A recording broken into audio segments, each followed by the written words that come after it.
Dear students, ഈ video ക്ലാസ്സിലൂടെ discuss ചെയ്യുന്നത് financial മാനേജ്മെൻറ്റിൻ്റെ second മൊഡ്യൂളായിട്ടുള്ള investment decision, അതായത് ക്യാപിറ്റൽ ബഡ്ജറ്റിങ്ങിൻ്റെ ഇൻട്രഡക്ഷനെ കുറിച്ചാണ്. സോ നമ്മൾ ഫിനാൻഷ്യൽ മാനേജ്മെൻറ്റിൻ്റെ ഇൻട്രഡക്ഷൻ ചാപ്റ്റർ നോക്കുമ്പോൾ പഠിച്ചു അല്ലേ. ഫിനാൻഷ്യൽ മാനേജ്മെൻറ്റിൽ പ്രധാനമായിട്ടും 3 ഡിസിഷൻ ഏരിയാസാണ് ഉള്ളത്. ഒന്ന് investment decision, 2 financing decision, 3 dividend decisions. Okay, ഇതിൽ ഇൻവെസ്റ്റ്മെൻറ്റ് ഡിസിഷനെ തന്നെ നമ്മൾ 2ആയിട്ട് പറയാറുണ്ട് അല്ലേ. ലോങ് ടേം ഇൻവെസ്റ്റ്മെൻറ്റ് ഡിസിഷനും ഷോർട്ട് ടേം ഇൻവെസ്റ്റ്മെൻറ്റ് ഡിസിഷനും. ലോങ് ടേം ഇൻവെസ്റ്റ്മെൻറ്റ് ഡിസിഷൻ നമ്മൾ ക്യാപിറ്റൽ ബഡ്ജറ്റിംഗ് എന്ന് പറയും. ഷോർട്ട് ടേം ഇൻവെസ്റ്റ്മെൻറ്റ് ഡിസിഷൻ നമ്മൾ വർക്കിംഗ് ക്യാപിറ്റൽ ഡിസിഷൻ എന്ന് പറയും. ഇങ്ങനെയാണ് നമ്മൾ പറഞ്ഞത്. ഓക്കെ, അപ്പം അതുകൊണ്ട് തന്നെ നമുക്ക് 4 പ്രധാനപ്പെട്ട ഡിസിഷൻ ഏരിയ ആയിട്ട് വേണമെങ്കിൽ ഇതിനെ പറയാം. Investment decision, financing decision, dividend decisions, working capital decision. Okay, ഇതിൽ ഇൻവെസ്റ്റ്മെൻറ്റ് ഡിസിഷൻ എന്ന് പറയുമ്പോൾ ഇവിടെ ലോങ് ടേം മാത്രമേ നമ്മൾ എടുക്കുന്നുള്ളൂ. ക്ലിയർ? ഇങ്ങനെ ലോങ് ടേം ഇൻവെസ്റ്റ്മെൻറ്റ് ഡിസിഷൻ എടുക്കുന്നതിന് പറയുന്ന പേരാണ് ക്യാപിറ്റൽ ബഡ്ജറ്റിംഗ്. ഓക്കെ, അപ്പോൾ ക്യാപിറ്റൽ ബഡ്ജറ്റിംഗ് എങ്ങനെയാണ് എടുക്കുക, അതിനെക്കുറിച്ചുള്ള കാര്യങ്ങളാണ് നമ്മൾ ഈ ചാപ്റ്ററിൽ അല്ല ഈ യൂണിറ്റിൽ ഈ ടോപ്പിക് കൊണ്ട് അർത്ഥമാക്കുന്നത്, അല്ലെങ്കിൽ അതിൽ നോക്കാൻ പോകുന്നത്, ഡിസ്കസ് ചെയ്യാൻ പോകുന്നത്. അപ്പോൾ തുടർന്നുള്ള ഇനി വരുന്ന ഓരോ മൊഡ്യൂളിലും ഇപ്പോൾ നമ്മൾ ലോങ് ടേം ഇൻവെസ്റ്റ്മെൻറ്റ് ഡിസിഷനായ ക്യാപിറ്റൽ ബഡ്ജറ്റിങ്ങിനെ കുറിച്ച് ഈ മൊഡ്യൂളിൽ പഠിക്കും. പിന്നീട് ഫിനാൻസിങ് ഡിസിഷനെ കുറിച്ച് നമ്മൾ അടുത്തൊരു മൊഡ്യൂളിൽ പഠിക്കും. ഡിവിഡൻഡ് ഡിസിഷനെ കുറിച്ച് വേറൊരു മൊഡ്യൂളിൽ പഠിക്കും. വർക്കിംഗ് ക്യാപിറ്റൽ ഡിസിഷനെ കുറിച്ച് വേറൊരു മൊഡ്യൂളിൽ പഠിക്കും. ഇങ്ങനെയാണ് നമ്മുടെ ബാക്കിയുള്ള 4 മൊഡ്യൂൾസ് വരുന്നത്. ക്ലിയർ? അപ്പോൾ ഇവിടെ ക്യാപിറ്റൽ ബഡ്ജറ്റിംഗ് എന്താണ്? ക്യാപിറ്റൽ ബഡ്ജറ്റിംഗ് നമുക്കറിയാം, ക്യാപിറ്റൽ വളരെ സ്കേഴ്സ് ആയിട്ടുള്ള റിസോഴ്സാണ് അല്ലേ. Finance is always scarce. അപ്പോൾ ഈ ഇത്തരത്തിലുള്ള ഒരു ക്യാപിറ്റൽ, സ്കേഴ്സ് ആയിട്ടുള്ള റിസോഴ്സ് ആയിട്ടുള്ള ക്യാപിറ്റൽ, ഫാക്ടർ ഓഫ് പ്രൊഡക്ഷൻ്റെ ഏറ്റവും പ്രധാനപ്പെട്ട ഘടകമായിട്ടുള്ള ക്യാപിറ്റൽ അല്ലേ. ഒരു ബിസിനസ്സിൻ്റെ സ്റ്റാർട്ടിങ്, അതുപോലെ തന്നെ അതിൻ്റെ മെയിൻ്റനൻസ്, പ്രവർത്തനങ്ങൾ അല്ലേ, എല്ലാത്തിനും ആവശ്യമായിട്ടുള്ള കാര്യമാണ് ക്യാപിറ്റൽ. അത്തരത്തിലുള്ളൊരു ക്യാപിറ്റൽ, സ്കേഴ്സ് ആയിട്ടുള്ള റിസോഴ്സസിനെ നമ്മൾ എഫക്റ്റീവായിട്ടോ എഫിഷ്യൻ്റായിട്ടോ മാനേജ് ചെയ്തില്ല എങ്കിൽ, ഉപയോഗിച്ചില്ല എങ്കിൽ, വിനിയോഗിച്ചില്ല എങ്കിൽ അല്ലേ, ബിസിനസ്സിൽ നിന്ന് നമ്മൾ പ്രതീക്ഷിക്കുന്ന അല്ലേ എന്താണോ റിട്ടേൺ, അല്ലെങ്കിൽ എന്താണോ ലക്ഷ്യം, എന്താണോ ഒബ്ജക്റ്റീവ്, അത് നമുക്ക് നേടാൻ കഴിയാതെ വരും. അപ്പോൾ അതുകൊണ്ട് എന്ത് ചെയ്യണം? ക്യാപിറ്റലിനെ ഏറ്റവും എക്കണോമിക്കലായിട്ട്, ഏറ്റവും ബെനിഫിഷ്യലായിട്ട്, ഏറ്റവും അഡ്വാൻറ്റേജസ് ആയിട്ടുള്ള രീതിയിലേക്ക് അതിനെ ഉപയോഗിക്കാം. എഫക്റ്റീവായിട്ട് ഉപയോഗിക്കാം, എഫിഷ്യൻ്റായിട്ട് ഉപയോഗിക്കാം. അങ്ങനെ എഫക്റ്റീവായിട്ടും എഫിഷ്യൻ്റായിട്ടും നമുക്കത് ഉപയോഗിക്കണമെങ്കിൽ നമ്മൾ എന്ത് ചെയ്യേണ്ടതായിട്ടുണ്ട്? എന്താണ് നമ്മുടെ ക്യാപിറ്റൽ അല്ലേ, അതിനെവിടെയാണ് ഉപയോഗിക്കേണ്ടത്? അങ്ങനെ ഉപയോഗിച്ചു കഴിഞ്ഞാൽ അല്ലേ നമുക്ക് എന്ത് റിട്ടേൺ ആണ് നമ്മൾ പ്രതീക്ഷിക്കുന്നത്? ഇങ്ങനെ ഉപയോഗിക്കാനുള്ള മേഖലകൾ എന്തൊക്കെയാണ് അല്ലേ, അതിൽ ഏതിൽ നമ്മൾ നിക്ഷേപിക്കുകയാണെങ്കിലാണ്, അല്ലെങ്കിൽ ഏത് കാര്യത്തിന് വേണ്ടി ഉപയോഗിക്കുകയാണെങ്കിലാണ് കൂടുതൽ നമുക്ക് ബെനിഫിറ്റ് ഉണ്ടാവുക. അങ്ങനെയുള്ള കാര്യങ്ങളെക്കുറിച്ചൊക്കെ നമ്മൾ എന്ത് ചെയ്യേണ്ടി വരും? അസർട്ടൈൻ ചെയ്യേണ്ടതായിട്ട് വരും. Clear? So firm invest their capital funds in the long term assets or projects and money is invested now but the company will get benefits return in future അല്ലേ. ക്യാപിറ്റൽ ബഡ്ജറ്റിൻ്റെ ഒരു പ്രത്യേകതയാണത് അല്ലേ. നമ്മൾ ഇപ്പം നിക്ഷേപിക്കുന്നു, പക്ഷേ ഇതിൻ്റെ ബെനിഫിറ്റ് എപ്പോഴാണ് കിട്ടുക? ഫ്യൂച്ചറിലുള്ള കുറേ വർഷങ്ങളായിട്ടാണ് കിട്ടുന്നത്. ഇപ്പം നിക്ഷേപിക്കുന്ന തുകയോ വലിയൊരു തുകയായിരിക്കും അല്ലേ. അസറ്റ് വാങ്ങിക്കാൻ വേണ്ടി, മെഷീനറി വാങ്ങിക്കാൻ വേണ്ടി, ബിസിനസ് സ്റ്റാർട്ട് ചെയ്യാൻ വേണ്ടി വലിയൊരു എമൗണ്ട് മുടക്കണം. പക്ഷേ പിന്നീട് കുറച്ചായിട്ട് നമുക്ക് ഫ്യൂച്ചറിൽ റിട്ടേൺ കിട്ടുകയും ചെയ്യുള്ളൂ.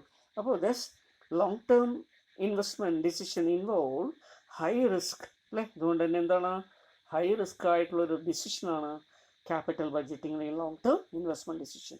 Okay, so investing companies should take greater care while taking long-term investment decisions, and long-term investment decisions are otherwise known as capital budgeting decision. Okay, ഇതിനെ നമ്മൾ ക്യാപിറ്റൽ ബഡ്ജറ്റിംഗ് ഡിസിഷൻ എന്ന് പറയും.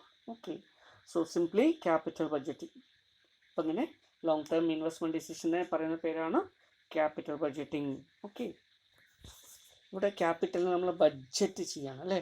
ബഡ്ജറ്റ് എന്ന് പറയുമ്പോൾ നമുക്കറിയാമോ, ഒരു പ്രതീക്ഷിക്കുന്ന കുറച്ച് റവന്യൂ ഉപയോഗിച്ച് നമ്മൾ ചിലവഴിക്കാൻ പോകുന്ന കാര്യത്തെ മുൻകൂട്ടി തീരുമാനിക്കുക, നിശ്ചയിക്കുക. അപ്പോൾ ഇൻകവും നമ്മുടെ എക്സ്പെൻഡിച്ചറും, അതിനെയാണ് നമ്മൾ ബഡ്ജറ്റ് എന്ന് പറയുന്നത്. അതുപോലെ ഇവിടെ ക്യാപിറ്റൽ എന്ന് പറയുന്നത് നമ്മുടെ വരുമാനം അല്ലെങ്കിൽ നമുക്കുള്ള സോഴ്സാണ്. അതിനെ നമ്മൾ എങ്ങനെ വിനിയോഗിക്കുന്നു എന്ന് നമ്മൾ ഡിസ്ക്രൈബ് ചെയ്യുന്നു. അപ്പോൾ അതുകൊണ്ട് ഇതിനെ ക്യാപിറ്റൽ ബഡ്ജറ്റിംഗ് എന്ന് പറയുന്നത്. Meaning of capital budgeting. So it simply refers to or means investment decision. Simply ഇതെന്ത് തന്നെയാണ്? ഇൻവെസ്റ്റ്മെൻറ്റ് ഡിസിഷൻ തന്നെയാണ്, ലോങ് ടേം ഇൻവെസ്റ്റ്മെൻറ്റ് ഡിസിഷൻ തന്നെയാണ്. So it is a process of allocating the resources of the organization in the long term investment projects to generate profit.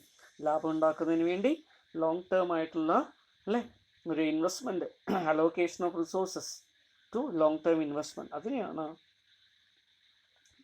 Capital budgeting എന്ന് പറയും. അപ്പോൾ നമ്മുടെ project എന്ന് പറഞ്ഞാൽ ബിസിനസ് പ്രോജക്റ്റുമായിട്ട് ഇവിടെ എടുക്കണം. Clear? So it is the process of selecting those investment proposals which are worthwhile to invest. Clear? നമുക്ക് ഇൻവെസ്റ്റ് ചെയ്യാൻ വർത്ത് വൈൽ ഏതാണെന്ന് തോന്നുകയാണെങ്കിൽ അല്ലേ, കുറേയധികം ആൾട്ടർനേറ്റീവ് ഉണ്ടാകും, കുറേയധികം പ്രോജക്റ്റ് ഐഡിയാസ് ഉണ്ടാകും. അതിൽ ഏറ്റവും വർത്ത് വൈലായിട്ടുള്ള, ഏറ്റവും ബെനിഫിഷ്യലായിട്ടുള്ള, ഗുണകരമായിട്ടുള്ള അല്ലേ ഒരു പ്രോജക്റ്റിലേക്ക് അല്ലെങ്കിൽ ഒന്നിൽ കൂടുതൽ പ്രോജക്റ്റിലേക്ക് നമ്മൾ എത്തിച്ചേരേണ്ടതായിട്ടുണ്ട്. So in the words of RM. Lynch, capital budgeting consists in planning the employment of available capital for the purpose of maximizing the long-term profitability of the firm. So this is the definition. Clear? അപ്പോൾ ഇതിനൊക്കെ എന്താ മനസ്സിലാക്കാൻ പറ്റുക? So capital budgeting is a process of identifying, analyzing, selecting investment opportunities or investment projects whose returns are expected over a series of years. Clear? In future, ഭാവിയിൽ കുറേ വർഷങ്ങളിലായിട്ട് നമ്മൾ ഒരു return പ്രതീക്ഷിച്ചുകൊണ്ട് നമ്മുടെ കറൻറ്റായിട്ടുള്ള നമ്മുടെ ഫണ്ടിനെ അവൈലബിൾ ആയിട്ടുള്ള പ്രോജക്റ്റ് ആൾട്ടർനേറ്റീവ്സിലേക്ക് അതിനെ ഏറ്റവും നല്ലൊരു പ്രോജക്റ്റ് ആൾട്ടർനേറ്റീവ് ഐഡൻറ്റിഫൈ ചെയ്ത് അനലൈസ് ചെയ്ത് അതുപോലെ സെലക്ട് ചെയ്ത് ഇൻവെസ്റ്റ്മെൻറ്റ് ചെയ്യുന്നതിനെയാണ് ക്യാപിറ്റൽ ബഡ്ജറ്റിംഗ് എന്ന് പറയുക. ഇത്രയും പ്രോസസ്സ് അതിൽ വരുന്നുണ്ട്. So in short it is nothing but making capital investment decision or long term investment decision. Long term ആയതുകൊണ്ടാണ് ഇതിനെ ക്യാപിറ്റൽ, ലോങ് ടേം ഫണ്ടാണ്. അപ്പോൾ ക്യാപിറ്റലൊക്കെ ലോങ് ടേം ഫണ്ടാണ്, അതുകൊണ്ടാണ് ഇതിനെ ക്യാപിറ്റൽ ഇൻവെസ്റ്റ്മെൻറ്റ് അല്ലെങ്കിൽ ക്യാപിറ്റൽ ബഡ്ജറ്റിംഗ് പറയുന്നത്. So features of or nature of capital budgeting രണ്ട് ചോദിച്ചാൽ നമുക്ക് എഴുതാം. ക്ലിയർ? ഓക്കെ, എന്തൊക്കെയാണ് ക്യാപിറ്റൽ ബഡ്ജറ്റിങ്ങിൻ്റെ നേച്ചർ? ഇത് നമ്മൾ നോക്കുന്നത് എന്തിനു സഹായിക്കും, എന്താണ് ഇതിൻ്റെ പ്രാധാന്യം എന്ന് നമുക്ക് മനസ്സിലാക്കാൻ പറ്റും. Clear? So number 1, funds are invested in long term activities. നമ്മൾ നിക്ഷേപിക്കുന്ന ഫണ്ട് എവിടെ നിക്ഷേപിക്കുന്നു? ലോങ് ടേം ആക്ടിവിറ്റീസിലാണ് നിക്ഷേപിക്കുന്നത്, ലോങ് ടേം അസറ്റ്സിലാണ് നിക്ഷേപിക്കുന്നത്. ക്ലിയർ? അതാണ് ഇതിൻ്റെ ഒരു സിഗ്നിഫിക്കൻസ്. ക്ലിയർ? അപ്പോൾ ഒരിക്കൽ നിക്ഷേപിച്ച് കഴിഞ്ഞാൽ വളരെ പെട്ടെന്ന് അതിൻ്റെ റിട്ടേൺ കിട്ടില്ല, കുറേ വർഷങ്ങളായിട്ടേ കിട്ടുള്ളൂ. ആ രീതിയിലുള്ള ഒരു ഇൻവെസ്റ്റ്മെൻറ്റാണ് ഇത്. It involves large outlay, huge amount of fund. Clear? അപ്പോൾ ക്യാപിറ്റൽ ബഡ്ജറ്റിംഗ് പ്രധാനമായിട്ടും ലോങ് ടേം അസറ്റ്സ് ആയതുകൊണ്ട് fixed assets, machinery, land, building, equipments, plant, ഇതൊക്കെ വരുന്നുണ്ട്. ഹ്യൂജ് എമൗണ്ട് ആയിരിക്കും നമ്മൾ ഇനീഷ്യലായിട്ട് ഇൻവെസ്റ്റ് ചെയ്യേണ്ടി വരിക. Clear? Then current funds R exchange four future benefits. ഇതിന് പകരമായിട്ട് നമുക്ക് കിട്ടുന്നതോ ഫ്യൂച്ചറിലുള്ള ബെനിഫിറ്റ്സാണ്. കുറേ ആയിട്ട് ഓരോ വർഷം ലാഭം കിട്ടുന്നു അല്ലേ. അപ്പോൾ ആ രീതിയിലുള്ള ഫ്യൂച്ചർ ബെനിഫിറ്റ്സിന് വേണ്ടിയിട്ടാണ് ഇത് ചെയ്യുന്നത്. അപ്പോൾ we are making a current funds, employment of current funds in the expectation of getting future benefits. Then the benefits are expected over number of years in future. ഭാവിയിലുള്ള അല്ലേ കുറേ വർഷങ്ങളായിട്ടായിരിക്കും കിട്ടുക. It involves high degree of risk. കാരണം future is always uncertain അല്ലേ.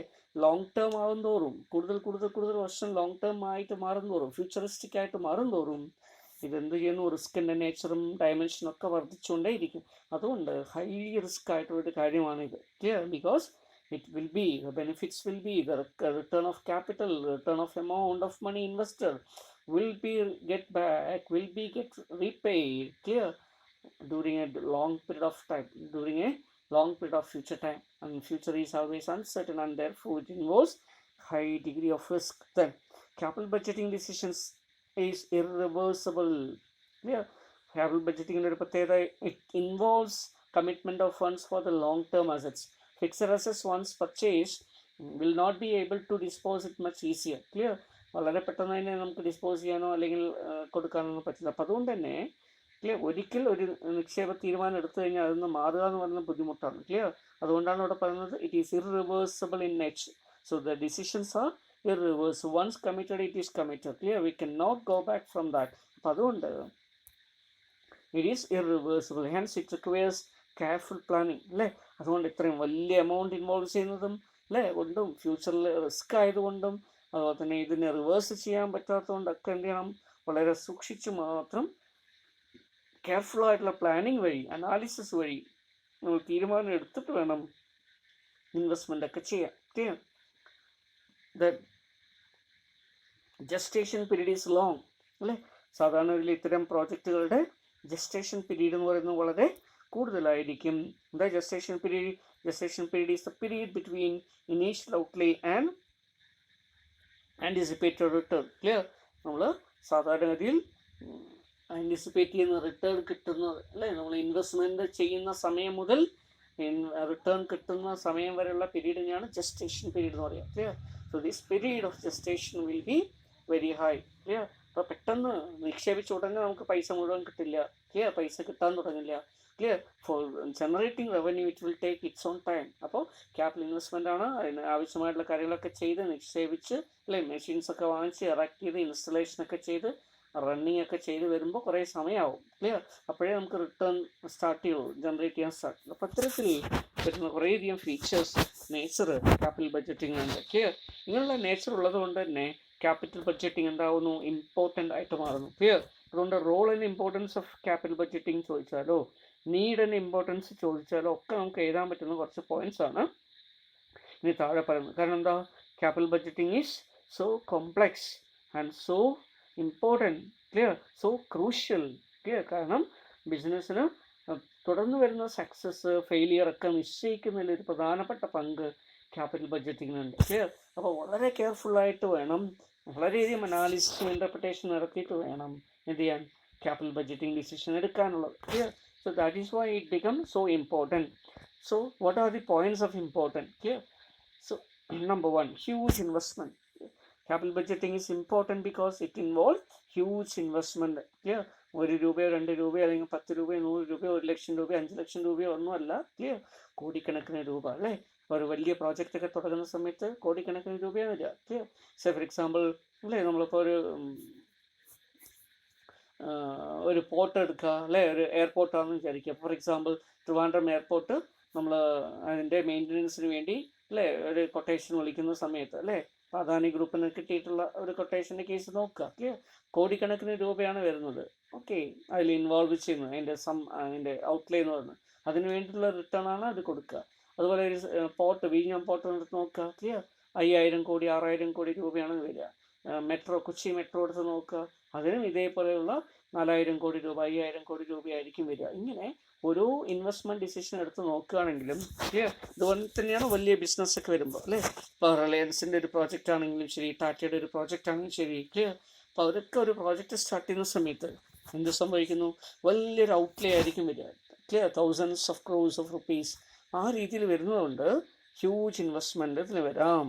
അതുകൊണ്ട് എന്തായിരിക്കണം, important ആണ്. Clear? Because as we are committing our huge amount of money for a particular project, so we need to make a thorough analysis. Clear? A detailed study into each merit and demerit. Clear? എന്നിട്ട് നമ്മളൊരു തീരുമാനം എടുക്കണം. അപ്പോൾ ആ രീതിയിൽ important ആണ്.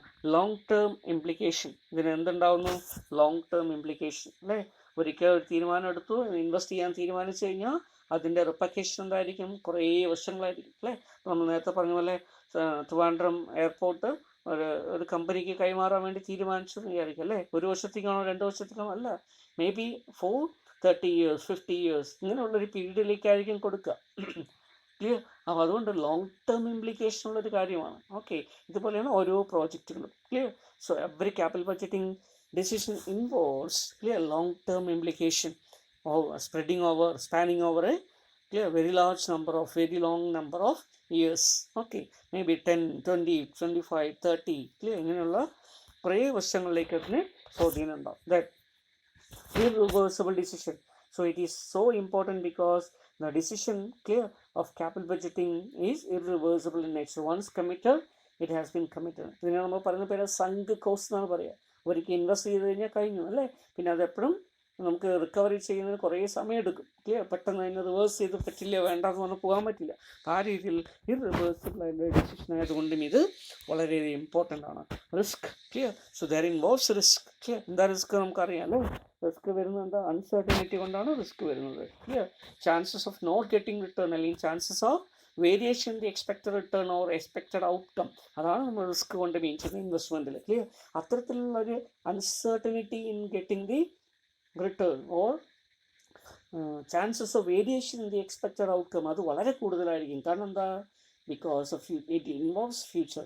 Future നമുക്ക് മുൻകൂട്ടി പ്രെഡിക്റ്റ് ചെയ്യാൻ ബുദ്ധിമുട്ടുണ്ട് അല്ലേ. ഒരു വർഷത്തോ 2 വർഷമല്ല, കുറേ വർഷങ്ങളായിരിക്കും. അതുകൊണ്ട് തന്നെ ഇവിടെ നമ്മൾ പ്രെഡിക്റ്റ് ചെയ്യുന്നത് പലപ്പോഴും തെറ്റായിട്ടും വരാം, അല്ലെങ്കിൽ ആ രീതിയിൽ വരുന്ന സമയത്ത് റിസ്ക് വരുന്നു. Clear. So huge funds are involve, അതുകൊണ്ട് റിസ്ക് ആണ്. Current funds are invested for future benefits, അതുകൊണ്ട് റിസ്കിയാണ്. Clear. Capital budgeting decisions are irreversible, അതുകൊണ്ടും റിസ്കിയാണ്. And gestation period is long and that therefore it is also involves risk, അതുകൊണ്ടൊക്കെ ഇത് risky ആയിട്ട് മാറുന്നു. Then growth. So capital budgeting decision affect the rate of growth of the firm. Yeah. So capital budgeting decisions result in cash outflow and immediately and cash inflow generated over a period of future years. Clear. So the current earnings will be improved. As a result, overall long-term profitability will also be improved. Clear. So growth, future growth, prosperity അല്ലെങ്കിൽ development, ഇതിനൊക്കെ നിർണായകമായിട്ടുള്ളൊരു ഘടകം എന്ന് പറയുന്നത് എന്താ, capital budgeting ആണ്. Clear. So it provide for the growth. Clear. Then impact, അതുകൊണ്ടും ഇത് important ആണെന്ന് അർത്ഥം. Then impact of the firm's competitive strength. ഇത് ഒരു ഫേമിൻ്റെ കോമ്പറ്റീറ്റീവ് സ്ട്രെങ്ത്തിനെ ഇമ്പാക്റ്റ് ചെയ്യുന്നു അല്ലേ. നമ്മൾ ക്യാപിറ്റൽ ബഡ്ജറ്റിംഗ് ഒന്നും ചെയ്യാതെ ഓൾഡ് ട്രഡീഷണൽ മെത്തേഡും മാനുവൽ മെത്തേഡും അല്ലെങ്കിൽ ലേബർ ഇൻറ്റൻസീവ് ആയിട്ടുള്ള ബിസിനസ്സൊക്കെ ചെയ്തു കഴിഞ്ഞാൽ അല്ലേ നമുക്ക് ബിസിനസ്സിൽ സസ്റ്റെയിൻ ചെയ്യാൻ പറ്റില്ല. അതുകൊണ്ട് എന്ത് ചെയ്യണം, ഒരു കോമ്പറ്റീറ്റീവ് സ്ട്രെങ്ത് നേടണമെങ്കിൽ modern technology, latest technology, equipments, process, know how, clear, ഇതൊക്കെ നമ്മൾ സ്വായത്തമാക്കി സ്വന്തം ഫേമിൽ എന്ത് ചെയ്യണം, ഇൻട്രൊഡ്യൂസ് ചെയ്യണം. അതിനൊക്കെ എന്ത് വേണം, ക്യാപിറ്റൽ ബഡ്ജറ്റിംഗ് അല്ലേ. ക്യാപിറ്റൽ നമ്മൾ ആവശ്യമുണ്ട്, അത് ഇൻവെസ്റ്റ് ചെയ്യണം, അപ്പോൾ ഡിസിഷൻ എടുക്കണം. Clear. So that is why it impact on the firms competitive strength. Then most difficult decision. Clear. നമ്മൾ എടുക്കുന്ന തീരുമാനങ്ങൾ ഏറ്റവും ഡിഫിക്കൽട്ടായിട്ടുള്ളൊരു കാര്യമാണെന്ത്, ക്യാപിറ്റൽ ബഡ്ജറ്റിംഗ്. പക്ഷേ ഇവിടെ എന്ത് തീരുമാനം എടുക്കുന്നുള്ളൂ, whether to invest or not അല്ലേ. ഏതെങ്കിലും ഒരു പ്രോജക്റ്റിൽ ഇൻവെസ്റ്റ് ചെയ്യണോ വേണ്ടയോ അത് മാത്രമേ എടുക്കണം. പക്ഷേ ഇത് എടുക്കുന്നതിന് വളരെയധികം ബുദ്ധിമുട്ടുണ്ട്. കാരണം എന്താ, അവിടെ നമ്മളൊരു പ്രോജക്റ്റിലേക്ക് വരുന്ന ഓരോ പ്രോജക്റ്റുകൾ നോക്കണം. ക്ലിയർ. ആ പ്രോജക്റ്റിലേക്ക് നമ്മൾ ഇൻവോൾവ് ചെയ്യുന്ന കോസ്റ്റ് എത്രയാണെന്ന് നോക്കണം. അതിൽ നിന്ന് കിട്ടുന്ന ബെനിഫിറ്റുകൾ നമ്മൾ മുൻകൂട്ടി പ്രെഡിക്റ്റ് ചെയ്യണം. ക്ലിയർ. ആ കിട്ടുന്ന ഫ്യൂച്ചർ ബെനിഫിറ്റുകളെ ടൈം വാല്യൂ അഡ്ജസ്റ്റ് ചെയ്തിട്ട് കറണ്ട് ഫണ്ടാക്കി മാറ്റണം. ക്ലിയർ. അതിനെ കമ്പയർ ചെയ്യണം. ക്ലിയർ. എന്നിട്ട് അല്ലെങ്കിൽ അതിൻ്റെ റിട്ടേൺ കാൽക്കുലേറ്റ് ചെയ്യണം. ഓക്കെ. എന്നാൽ അതിനുശേഷം വീണ്ടും എന്ത് ചെയ്യണം, ആൾട്ടർനേറ്റീവ് കോഴ്സസ് അല്ലേ. ഇതേപോലെയുള്ള നമുക്ക് സാധ്യമായിട്ടുള്ള മറ്റുള്ള ഓപ്പർച്യൂണിറ്റി എന്താണ് അല്ലേ, ഇതിന് നമ്മൾ പറയുന്ന പേരാണ് opportunity cost. Clear. The benefit forgone from the next best alternative. Clear. അപ്പോൾ അത്തരത്തിലുള്ള നെക്സ്റ്റ് ബെസ്റ്റ് ആൾട്ടർനേറ്റീവ്, അതിൽ നിന്നും കിട്ടാൻ സാധിക്കുമായിരുന്ന, ക്ലിയർ, പോസിബിളായിട്ട് നമുക്ക് കിട്ടുമായിരുന്ന റിട്ടേണിനെ കുറിച്ച് നമ്മൾ എസ്റ്റിമേറ്റ് ചെയ്യണം. ക്ലിയർ. അത് നമ്മൾ വേണ്ട വെച്ചിട്ടാണ് ഇവിടെ ഇൻവെസ്റ്റ് ചെയ്യുന്നത്. അപ്പോൾ ഓപ്പർച്യൂണിറ്റി കോസ്റ്റ് നമ്മൾ കൺസിഡർ ചെയ്യണം. ഇങ്ങനെ ഒട്ടനവധി ഘടകങ്ങളുണ്ട്. അതുകൊണ്ട് ഇതെന്താ മോസ്റ്റ് ഡിഫിക്കൽട്ടാണ്. ക്ലിയർ. ഫ്യൂച്ചർ അൺസർട്ടൺ ആയതുകൊണ്ടും ഓക്കെ. അതുപോലെ തന്നെ decisions are based on the future years cash and flows ആയതുകൊണ്ടും ഓക്കെ. റിസ്ക് കൂടുതലുള്ളത് കൊണ്ടൊക്കെ അത് ഡിഫിക്കൽട്ടാണ്. Then cost control. Clear. Capital ബഡ്ജറ്റിങ്ങിന് കോസ്റ്റുമായിട്ട് വളരെയധികം ബന്ധമുണ്ട്. കാരണം എന്താ, ക്യാപിറ്റൽ ബഡ്ജറ്റിംഗ് കൂടുന്തോറും കോസ്റ്റ് എന്താ ചെയ്യാം, വർദ്ധിക്കാനുള്ള അല്ലേ. ഫിക്സഡ് കോസ്റ്റ് വർദ്ധിക്കും. ക്ലിയർ. അങ്ങനെയുള്ള സാധ്യത വളരെ കൂടുതൽ. So capital budgeting, there is a regular comparison of budget and actual expenditure. Clear. So the cost control is facilitated through capital budgeting. Clear. നമുക്ക് ക്യാപിറ്റൽ ബഡ്ജറ്റിങ്ങിൽ ശ്രദ്ധിച്ചില്ല എങ്കിൽ കോസ്റ്റിൻ്റെ എസ്കലേഷൻ അല്ലേ നമുക്കറിയാൻ പറ്റും അല്ലേ. ക്യാപിറ്റൽ ബഡ്ജറ്റിംഗ് ലോങ് ടേം ഇൻവെസ്റ്റ്മെൻറ്റിന് വേണ്ടിയിട്ടുള്ളൊരു ബഡ്ജറ്റാണ്. ക്ലിയർ. എത്ര ഇൻവെസ്റ്റ് ചെയ്യണമെന്ന് തീരുമാനിച്ച് ഇൻവെസ്റ്റ് ചെയ്യുന്നതാണ്, വേണോ വേണ്ടത് തീരുമാനിച്ചു. ക്ലിയർ. പക്ഷേ ഫ്യൂച്ചറിൽ എന്ത് സംഭവിക്കും, ഈ ഇത്തരം ഇൻവെസ്റ്റ് ചെയ്യുന്ന മെഷീനറി പ്രോപ്പർട്ടിയുടെ ഒക്കെ ഡിപ്രീഷിയേഷൻ, മെയിൻ്റനൻസ്, റിപ്പയേഴ്സ്, ക്ലിയർ, ഇതിനെല്ലാം എമൗണ്ട് വരും. ക്ലിയർ? അതൊക്കെ ഇങ്ങനെയുള്ള ഫിക്സഡ് ആയിട്ടുള്ളൊരു ഓബ്ലിഗേഷനൊക്കെ വരാൻ സാധ്യതയുണ്ട്. അപ്പോൾ അത് കോസ്റ്റ് സ്ട്രക്ചറിനെയൊക്കെ ബാധിക്കും. അതുപോലെ തന്നെ അടുത്തത് wealth maximization. So the basic objective of financial management is to maximize the wealth of shareholders, and capital budgeting helps to achieve the basic objective. അതുകൊണ്ടും ഇത് ഇമ്പോർട്ടൻ്റ് ആണ്. ഇങ്ങനെ കുറേയധികം പോയിന്റ്സ് നമുക്ക് എന്തിനു ഇമ്പോർട്ടൻസ് മനസ്സിലാക്കാൻ വേണ്ടി ഉപയോഗിക്കാം ക്യാപിറ്റൽ ബഡ്ജറ്റിംഗ്. ക്ലിയർ? എങ്കിലും how capital budgeting involve certain limitation. Clear? എന്തൊക്കെയാണ് പ്രധാനപ്പെട്ട limitation? Number 1, the benefits from investments are received in future and there is uncertainty. Clear? Therefore the element of risk is involved. അതുകൊണ്ട് ഇത് എന്താണ്? ലിമിറ്റേഷനാണ്. അല്ലേ? നമ്മളിപ്പോൾ ഒരു അസറ്റ്സിലേക്ക് invest ചെയ്യാൻ വേണ്ടി, പ്രോജക്റ്റിലേക്ക് ഇൻവെസ്റ്റ് ചെയ്യാൻ വേണ്ടി വരാൻ പോകുന്ന 10-20 വർഷത്തെ ഇൻകം നമ്മൾ പ്രിഡിക്റ്റ് ചെയ്യാണ് ചെയ്യുക. ക്ലിയർ? ശരിക്കും ഫ്യൂച്ചർ അൺസർട്ടൺ ആയതുകൊണ്ട് ഇതിൽ എങ്ങനെ വേണമെങ്കിലും മാറ്റം വരാം. അപ്പോൾ അതിൻ്റെ ഒരു പ്രോബ്ലമായിട്ട്, ലിമിറ്റേഷനായിട്ട് നമുക്ക് പറയാം. Some factors affecting investment proposals cannot be expressed in money. അല്ലേ? സാധാരണ ഒരു ഇൻവെസ്റ്റ്മെൻറ്റ് പ്രപ്പോസൽസിന് വേണ്ടി നമ്മൾ എടുക്കുന്ന തീരുമാനത്തിന് നമ്മൾ സ്വാധീനിക്കാൻ പറ്റുന്ന ഘടകം എന്ന് പറയുന്നത് മണിയൊന്നും ആയിരിക്കില്ല. അതിന് മണി വാല്യൂവിൽ എക്സ്പ്രസ് ചെയ്യാൻ പറ്റുന്നതായിരിക്കില്ല. അങ്ങനെയുള്ള ചില ഡിസിഷൻ, അപ്പോൾ അവിടെ പേഴ്സണൽ ഡിസിഷൻസ് വരാം. ചില മാനേജേഴ്സിൻ്റെയോ ഓൺടർപ്രനേഴ്സിൻ്റെയോ ബിസിനസ് പീപ്പിൾസിൻ്റെയോ ആസ്പിറേഷൻസ് ഉണ്ടാവാം. ക്ലിയർ? ഡ്രീംസ് ഉണ്ടാവാം. ക്ലിയർ? ഇങ്ങനെ ഒട്ടനവധി ഘടകങ്ങൾ, സോഷ്യൽ ഫാക്ടർ ഉണ്ടാവാം, ഫാമിലി ഫാക്ടർ ഉണ്ടാവാം, ഓക്കെ, ഇൻഡിവിജ്വൽ മോട്ടീവ് ഫാക്ടർ ഉണ്ടാവാം. ഇതൊക്കെ ഘടകങ്ങളാണ്. ഓക്കെ, അതുകൊണ്ടും ഇത് ലിമിറ്റേഷനായിട്ട് പറയാം. So it is difficult to estimate the period which investment is to be made and income will generate. അതുപോലെ തന്നെ it's very difficult to estimate the period. Investment നമ്മൾ എപ്പോഴൊക്കെ ചെയ്യണം, ഇൻകം എപ്പോഴൊക്കെ നമുക്ക് ജനറേറ്റ് ചെയ്യും, ഇതൊക്കെ എസ്റ്റിമേറ്റ് ചെയ്യുക എന്ന് പറയുന്നത് വളരെ ബുദ്ധിമുട്ടായിട്ടുള്ളൊരു കാര്യമായിട്ട് വരുന്നു. It is difficult to estimate the rate of return. Okay, ഒരു പ്രോജക്റ്റിൽ നിന്ന് നമുക്ക് പ്രതീക്ഷിക്കുന്ന റേറ്റ് ഓഫ് റിട്ടേൺ എന്താണെന്ന് കണ്ടുപിടിക്കുന്നതിനും ബുദ്ധിമുട്ടുണ്ട്. കാരണം എന്താ, ഇതൊക്കെ ഫ്യൂച്ചറിനെ പ്രെഡിക്റ്റ് ചെയ്തുകൊണ്ടാണ് നമുക്ക് എന്തെങ്കിലും ചെയ്യാൻ പറ്റുക. അതിലൊക്കെ പ്രോബ്ലംസ് വരാം. And it is difficult to estimate the return. Then some factors such as employees' morale, firms' goodwill, etc. influence capital budgeting decision. Clear? Capital budgeting il endake influence cheyaപ്പെടുന്നു? There is factors such as employees' morale, clear? Firms' goodwill, ഇങ്ങനെയുള്ള ഒട്ടനവധി ഘടകങ്ങളും ഇതിൻ്റെ ഭാഗമായിട്ട് വരാൻ ഉള്ളതാണ്. Clear? So influences capital budgeting decision. ഇപ്പോൾ invest ചെയ്യണോ വേണ്ടയോ എന്നൊക്കെ തീരുമാനിക്കുന്ന പലപ്പോഴും ഫേമിൻ്റെ ഗുഡ്വില്ലിനെ അനുസരിച്ചിട്ടും എംപ്ലോയീസിൻ്റെ മൊറേലിനെ അനുസരിച്ചിട്ടൊക്കെ ആയിരിക്കും. ക്ലിയർ? ഇവിടെ ക്വാണ്ടിഫൈഡ് ആയിട്ടുള്ള ഒരു കാര്യം മാത്രമാണ് നമ്മളിവിടെ ക്യാപിറ്റൽ ബഡ്ജറ്റിങ്ങിൽ എടുക്കുന്നത്. ക്ലിയർ? അപ്പോൾ അതിൻ്റെ ലിമിറ്റേഷൻ പറയാം. It is very difficult to estimate the cost of control, cost of capital. പല ക്യാപിറ്റൽ ബഡ്ജറ്റിംഗ് ഡിസിഷനൊക്കെ എടുക്കുമ്പോൾ പലപ്പോഴും നമ്മൾ കൺസിഡർ ചെയ്യുന്നൊരു പ്രധാനപ്പെട്ട ഘടകമാണ് കോസ്റ്റ് ഓഫ് ക്യാപിറ്റൽ. ക്ലിയർ? എന്താണ് കോസ്റ്റ് ഓഫ് ക്യാപിറ്റൽ എന്നൊക്കെ നേരത്തെ നമ്മൾ പഠിച്ചിട്ടുണ്ട് അല്ലേ, ഫണ്ടമെന്റൽസ് ഓഫ് ഇൻവെസ്റ്റ്മെൻ്റ് ഒക്കെ നോക്കുന്ന സമയത്ത്. Clear? So it is A minimum required rate of return that should be earn. Clear? From the investment. Clear? Investment നമ്മൾ പ്രതീക്ഷിക്കുന്ന minimum required rate of return ആണ്. ക്ലിയർ? അതില്ല എങ്കിൽ ഫേമിൻ്റെ വാല്യൂ എന്ത് ചെയ്യും, കുറഞ്ഞു പോകാനുള്ള സാധ്യതയുണ്ട്. അപ്പോൾ minimum rate of return expected by the providers of capital ആണത്. അപ്പോൾ എന്താണ് ഈ കോസ്റ്റ് ഓഫ് ക്യാപിറ്റൽ? അത് വളരെ പെട്ടെന്ന് എസ്റ്റിമേറ്റ് ചെയ്യാൻ പറ്റുമോ? സാധാരണ ഒരു പെർസെൻറ്റേജ് മാത്രമാണ്. പക്ഷേ ഈ പെർസെൻറ്റേജ് കാൽക്കുലേറ്റ് ചെയ്യുന്നത് എങ്ങനെ എടുക്കണം, ക്ലിയർ? എന്തൊക്കെ അസംഷൻസ് എടുക്കണം, എത്ര റേറ്റിൽ എടുക്കണം, ക്ലിയർ? ഇത് വെച്ചിട്ട് വേണം ടൈം വാല്യൂ ഒക്കെ ഒന്ന് കാൽക്കുലേറ്റ് ചെയ്യാൻ, അല്ലെങ്കിൽ ഡിസ്കൗണ്ടിങ് ഒക്കെ ചെയ്ത് പ്രസൻറ്റ് വാല്യൂയിലേക്ക് അറൈവ് ചെയ്യാൻ. അങ്ങനെയുള്ള ഒട്ടനവധി കാര്യങ്ങൾക്ക് കോസ്റ്റ് ഓഫ് ക്യാപിറ്റൽ വേണം. പക്ഷേ അത് കാൽക്കുലേഷൻ ചെയ്യുക എന്ന് പറയുന്നത് ബുദ്ധിമുട്ടാണ്. Clear? If the capital budgeting decisions go wrong, it may create serious consequences on the firm's liquidity, profitability, solvency, etc. Clear? തെറ്റായിട്ടുള്ളൊരു ക്യാപിറ്റൽ ബഡ്ജറ്റിംഗ് എടുക്കുക എന്ന് പറയുമ്പോൾ എന്തായിരിക്കും, ഫേമിൻ്റെ തുറന്നുള്ള എല്ലാ പ്രവർത്തനങ്ങളും, പ്രോഫിറ്റബിലിറ്റി ആയിക്കോട്ടെ, ലിക്വിഡിറ്റി ആയിക്കോട്ടെ, സോൾവൻസി ആയിക്കോട്ടെ, ഇതിനെല്ലാം ബാധിക്കുന്ന ഘടകങ്ങളാണ്. Okay, so next we can see about the steps in capital budgeting or capital budgeting process. Clear? So what are the process of capital budgeting? Capital budgeting ഒരു സിംഗിൾ ആക്ടിവിറ്റി അല്ല കേട്ടോ. അപ്പോൾ കുറേയധികം ആക്ടിവിറ്റികളുടെ ഒരു ശ്രേണിയാണ്, ശൃംഖലയാണ് ക്യാപിറ്റൽ ബഡ്ജറ്റിംഗ് എന്ന് പറയുക. അപ്പോൾ ക്യാപിറ്റൽ ബഡ്ജറ്റിങ്ങിൻ്റെ സ്റ്റെപ്സ് എന്തൊക്കെയാണ്, അല്ലെങ്കിൽ അതിൻ്റെ പ്രോസസ്സ് എന്താണ്? Number 1, project generation. ആദ്യമായിട്ട് എന്ത് ചെയ്യണം, പ്രോജക്റ്റ് ജനറേഷൻ ചെയ്യുക. So capital budgeting process begins with the generation of identification of investment problem. Clear? Proposal. Investment proposal എന്തൊക്കെ ആൾട്ടർനേറ്റീവ് ഉണ്ട് നമുക്ക്, ക്ലിയർ? എവിടെയൊക്കെ നിക്ഷേപിക്കാം, എന്തെല്ലാമാണ് ആൾട്ടർനേറ്റീവ്, അതിനെക്കുറിച്ച് ഐഡൻറ്റിഫൈ ചെയ്യാണ് ആദ്യം ചെയ്യുക.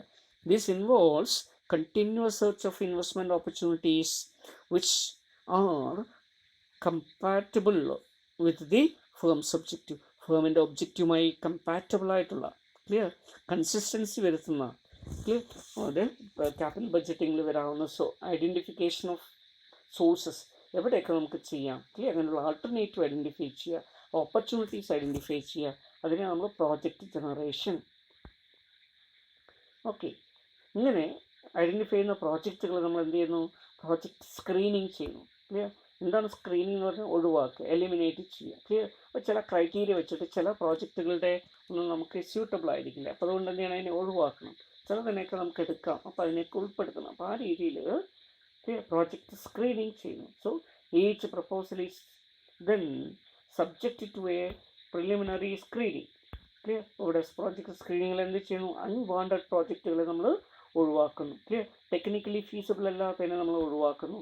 റിസോഴ്സസ് അല്ലേ, നമുക്ക് കിട്ടാത്ത കാര്യങ്ങളുണ്ടെങ്കിൽ അതിനെന്ത് ചെയ്യുന്നു, ഒഴിവാക്കുന്നു. ക്ലിയർ? ഇങ്ങനെ ചില ക്രൈറ്റീരിയയുടെ അടിസ്ഥാനത്തിൽ പ്രോജക്റ്റുകളെ സ്ക്രീനിങ് ചെയ്യുക. സ്ക്രീനിങ് ചെയ്യുമ്പോൾ എന്താവും, ഒരു സിനിമ മൂവി സ്ക്രീനിങ് ചെയ്യുമ്പോൾ കുറേ ഘടകങ്ങളൊക്കെ നമ്മൾ വെട്ടി മാറ്റും അല്ലേ, എന്നിട്ട് ബാക്കിയുള്ളത് പബ്ലിഷ് ചെയ്യും. അതുപോലെ ഇവിടെയും എന്ത് ചെയ്യുന്നു, സ്ക്രീനിങ് ചെയ്യും. Project evaluation. അടുത്തായിട്ട് എന്ത് ചെയ്യണം, ഈ പ്രോജക്റ്റിനെ വിലയിരുത്തണം. ഏതെങ്കിലും ഒരു പ്രോജക്റ്റ് നമ്മൾ നോക്കിക്കഴിഞ്ഞാൽ ഐഡൻറ്റിഫയബിൾ നല്ല പ്രോജക്റ്റുകൾ നോക്കിക്കഴിഞ്ഞാൽ അതിനെ ഇവാലുവേറ്റ് ചെയ്യുന്നു. എങ്ങനെ ഇവാലുവേറ്റ് ചെയ്യും, അപ്പോൾ അതിനുവേണ്ടി കുറേയധികം മെത്തേഡ്സ് നമ്മൾ ഉപയോഗിക്കണം. അപ്പോൾ മെത്തേഡ്സോ ടൂൾസോ ഒക്കെ ഉപയോഗിച്ചിട്ട് എന്ത് ചെയ്യുക, പ്രോജക്റ്റ് ഐഡിയ നല്ല രീതിയിൽ വിലയിരുത്തുക, അപ്രൈസൽ ചെയ്യുക. ക്ലിയർ? പ്രോജക്റ്റ് ഇവാലുവേഷൻ എന്ന് പറയുന്നതിനേക്കാളും പ്രോജക്റ്റ് അപ്രൈസൽ എന്നുള്ളൊരു ടേം ആയിരിക്കും കുറച്ചുകൂടെ apt. Clear? So after the screening of the projects idea, investment proposals are next step is to evaluate the opportunity, clear, profitability of each proposal. അതൊക്കെ നമ്മൾ നോക്കുന്നു. Clear? So this involves 2 steps. One is estimation of cost of benefits in terms of the cash flows and selecting an appropriate criteria. Clear?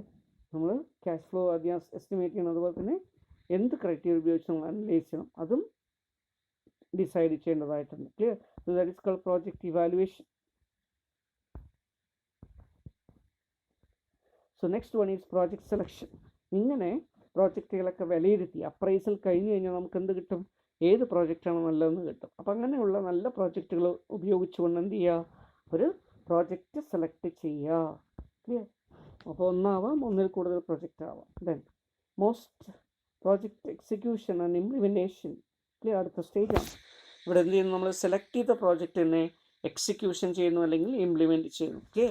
അപ്പോൾ അതിന് നടപ്പിൽ വരുന്നു, അസറ്റിനൊക്കെ install ചെയ്തിട്ട് അല്ലേ വർക്കുകൾ സ്റ്റാർട്ട് ചെയ്യുന്നതിന് വേണ്ടി അതിൻ്റെ കാര്യങ്ങൾ ചെയ്യും. So that is called execution or implementation. Clear? Then performance review. Clear? പീരിയോഡിക്കലായിട്ട് പ്രോജക്റ്റുകളിൽ എന്ത് ചെയ്യണം, അതിൻ്റെ പെർഫോമൻസ് റിവ്യൂ ചെയ്യണം. ക്ലിയർ? ശരിയായിട്ടുള്ള രീതിയിൽ പോകുന്നുണ്ടോ അല്ലെങ്കിൽ പ്രോബ്ലം വന്നിട്ടുണ്ടോ, ഇങ്ങനെയുള്ള കാര്യങ്ങളൊക്കെ എന്ത് ചെയ്യുക, അസർട്ടൈൻ ചെയ്യുക. ഇതൊക്കെയാണ് പ്രധാനമായിട്ടും വരുന്ന അഡ്വാൻറ്റേജസ് ഓഫ് ക്യാപിറ്റൽ ബഡ്ജറ്റിംഗ് അല്ലെങ്കിൽ ഡിസഡ്വാൻറ്റേജസ് ഓഫ് ക്യാപിറ്റൽ ബഡ്ജറ്റിംഗ്.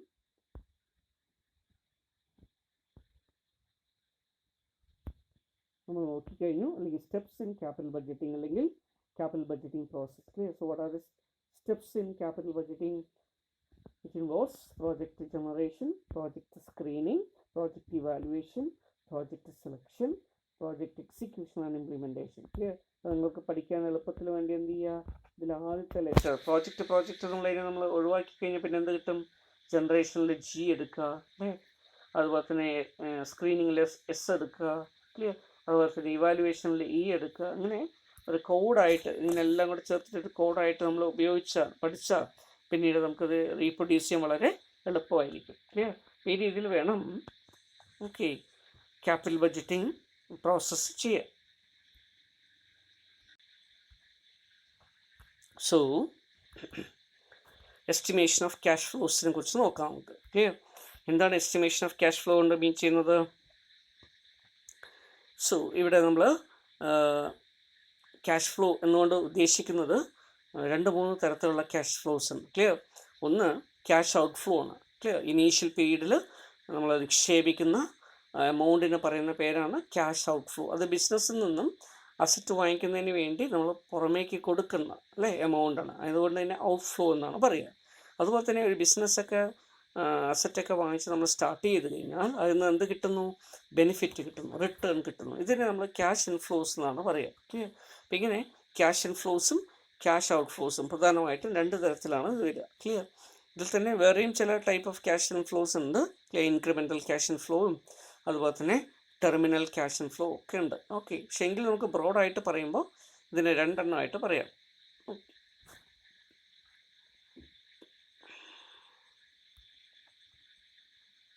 ബിസിനസ്സിലേക്ക് വരുന്ന ക്യാഷിനെ, റിട്ടേൺ ആയിട്ട് വരുന്ന ക്യാഷിനെ, പ്രോജക്റ്റിൻ്റെ ഫലമായിട്ട് വരുന്ന ക്യാഷിനെ നമ്മൾ ക്യാഷ് ഇൻഫ്ലോ എന്നും, ബിസിനസ്സിൽ നിന്ന് മുടക്കുന്ന ക്യാഷിനെ, അസറ്റ് വാങ്ങിക്കുന്നതിന് വേണ്ടി മുടക്കുന്ന ക്യാഷിനെ കോസ്റ്റ് ഓഫ് ഇൻവെസ്റ്റ്മെൻറ്റിന് നമ്മൾ ക്യാഷ് ഔട്ട് ഫ്ലോ ആയിട്ടും പറയുന്നു. Okay, so on the base of cost benefit analysis ആണ് മിക്കവാറും നമ്മൾ എന്ത് ചെയ്യുന്നത്?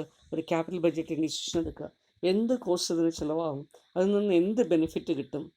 ഇത് രണ്ടും കമ്പയർ ചെയ്ത് കോസ്റ്റിനേക്കാളും കൂടുതൽ ബെനിഫിറ്റ് ഉണ്ടെങ്കിൽ മാത്രമേ നമുക്കൊരു ക്യാപിറ്റൽ ബഡ്ജറ്റിംഗ് ഡിസിഷൻ എടുക്കുന്നതിൽ റാഷണാലിറ്റി ഉള്ളൂ. ക്ലിയർ? അതല്ലെങ്കിൽ പിന്നെ എടുക്കാതിരിക്കുന്നതായിരിക്കും നല്ലത്. അപ്പം അതുകൊണ്ട് അത്തരത്തിലുള്ള ഡിസിഷൻ മേക്കിങ്ങിന് നമ്മളെ സഹായിക്കുന്നതിന് വേണ്ടി നമ്മൾ എന്ത് ചെയ്യണം? We need to estimate cash inflow. അപ്പോൾ ക്യാഷ് ഇൻഫ്ലോ പ്രധാനമായിട്ടും എസ്റ്റിമേറ്റ് ചെയ്യണം. അപ്പോൾ എന്താണ് ഇവിടെ ക്യാഷ് ഇൻഫ്ലോ എസ്റ്റിമേറ്റ് ചെയ്യേണ്ടത്? ഒന്ന് ഔട്ട് ഫ്ലോ ആണ്. ക്ലിയർ? അത് നമുക്ക് ഈസിലി ഐഡൻറ്റിഫൈ ചെയ്യാം. അതിന് കുറേ മെത്തേഡ്സ് ഒക്കെ ഉണ്ട്. ചില മെത്തേഡ്സ് ഉപയോഗിച്ച് നമ്മൾ എന്ത് ചെയ്യുന്നു? പോസിബിളായിട്ട് വേണ്ടി വരുന്ന എക്സ്പെൻഡിച്ചറിൻ്റെ ലിസ്റ്റൊക്കെ ഉണ്ടാക്കി ആ ലിസ്റ്റുകളെല്ലാം കൂടെ സബ്മിഷൻ ചെയ്ത്, ക്ലിയർ, അങ്ങനെ ചെയ്തെടുക്കുമ്പോൾ നമുക്ക് കോസ്റ്റ് ഓഫ് ഇൻവെസ്റ്റ്മെൻറ്റ് എത്ര വേണമെന്ന് അറിയാം. Clear?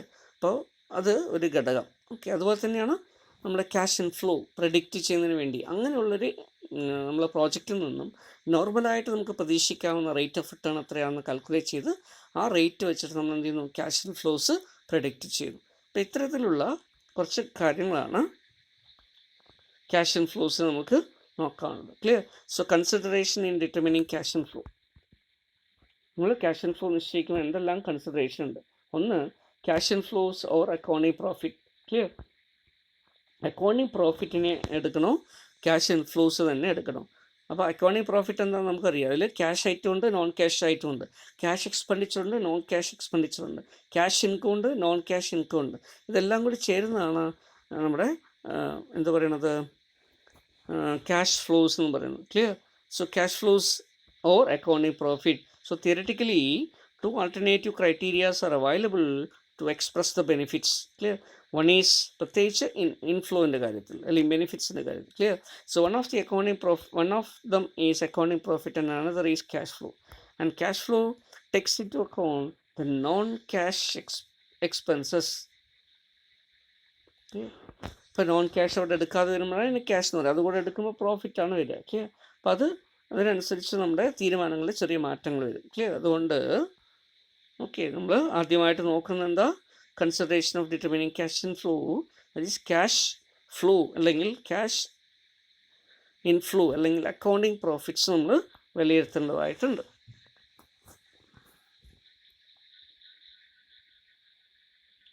So next one is incremental cash inflow.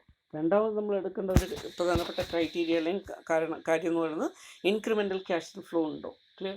എന്താണ് ഇൻക്രിമെൻ്റൽ ക്യാഷ് ഇൻഫ്ലോ? അഡീഷണൽ ആയിട്ട് വരുന്ന എക്സ്ട്രാ ക്യാഷ് ഇൻഫ്ലോ എന്ന് പറയുന്ന പേരാണ് ഇൻക്രിമെൻ്റൽ. ക്ലിയർ? പോസിറ്റീവ് അഡീഷൻ ആയിട്ട് വരുന്നതാണ്. Clear? For example 1 lakh rupees നമ്മൾ ഓരോ വർഷവും കിട്ടിക്കൊണ്ടിരിക്കുകയാണെന്ന് വിചാരിക്കുക. 10 ലക്ഷം രൂപ നിക്ഷേപിച്ചു, 1 lakh വീതം കിട്ടിക്കൊണ്ടിരിക്കുകയാണ്. ഈ 1 lakh രൂപയാണ് നമ്മുടെ ആനുവിറ്റി അല്ലെങ്കിൽ നമുക്ക് കിട്ടുന്ന ക്യാഷ് ഇൻഫ്ലോ ഇയറിൽ. ക്ലിയർ? അതവിടെ 1 lakh എന്ന് പറഞ്ഞാൽ 1,10,000 ആയിട്ട് കൂടി, അല്ലെങ്കിൽ 1,50,000 ആയിട്ട് കൂടി. അപ്പോൾ ഇവിടെ എന്ത് വരുന്നു? ഇൻക്രിമെൻ്റ് വരുന്നു. ക്ലിയർ? ഒരു വർധനവ് വരുന്നു. ഈ വർധനവിനെയാണ് ഇൻക്രിമെൻ്റൽ ക്യാഷ് ഇൻഫ്ലോ എന്ന് പറയുക. ക്ലിയർ? ഒരു എക്സാമ്പിൾ ഇവിടെ കൊടുത്തിട്ടുണ്ട്. ക്ലിയർ? സോ 10,000 പീസ് നിക്ഷേപിച്ചു. ക്ലിയർ? ദെൻ ഇൻഫ്ലോ 15,000 രൂപ നമ്മൾ പ്രതീക്ഷിക്കുകയാണ്. And subsequently to the acceptance of a project, the cash inflows and cash outflows are likely to be 12,000 and 20,000. Clear? അപ്പോൾ നിലവിലുള്ള മെഷീൻ്റെ കോസ്റ്റ് എന്ന് പറഞ്ഞാൽ 10,000 രൂപയാണ്. അതിൽ നിന്ന് നമുക്ക് കിട്ടുന്ന വരുമാനം എന്ന് 15,000 രൂപയാണ്. നിലവിലുള്ള പുതിയൊരു മെഷീൻ വാങ്ങിക്കുകയാണെങ്കിൽ അതിൻ്റെ കോസ്റ്റ് 12,000 രൂപയാണ്. അതുപോലെ തന്നെ അതിൽ നിന്ന് കിട്ടുന്ന ബെനിഫിറ്റ് 20,000 റുപ്പീസാണ്. അപ്പോൾ നോർമലി ഒരു കൺഫ്യൂഷൻ ഇതിൽ ഏതാണ് നല്ലത്? ക്ലിയർ? അപ്പോൾ ഇവിടെ എന്ത് ചെയ്യണം? So we need to compare the incremental cash inflow. എന്താ ഇൻക്രിമെൻ്റൽ? പഴയ ക്യാഷ് ഇൻഫ്ലോസിനേക്കാളും എത്ര ക്യാഷ് ഇൻഫ്ലോ പുതിയ തീരുമാനത്തിൻ്റെ ഫലമായി കൂടുന്നുണ്ട്. അങ്ങനെ കൂടുന്നുണ്ടെങ്കിൽ മാത്രം നമ്മളൊരു പുതിയ പ്രോജക്റ്റ് അക്സെപ്റ്റ് ചെയ്താൽ മതിയാവും. അതല്ലെങ്കിൽ നമുക്ക് റിജക്റ്റ് ചെയ്യാൻ പറ്റും. അപ്പോൾ ഇതിനൊക്കെ വേണ്ടിയിട്ടാണ് ഇൻക്രിമെൻ്റൽ ക്യാഷ് ഇൻഫ്ലോ നമ്മൾ എടുക്കുന്നത്. So for determining cash inflow, the following points may be seen. Clear? താഴെ പറയുന്ന കാര്യങ്ങൾ കൂടെ നമ്മൾ ഇതിൻ്റെ ഭാഗമായിട്ട് ശ്രദ്ധിക്കേണ്ടതായിട്ടുണ്ട്. Clear? Number 1, sunk cost. Already incur ചെയ്ത കോസ്റ്റിനെയാണ് നമ്മൾ സങ്ക് കോസ്റ്റ് എന്ന് പറയാം. Clear? Sunk cost are those cost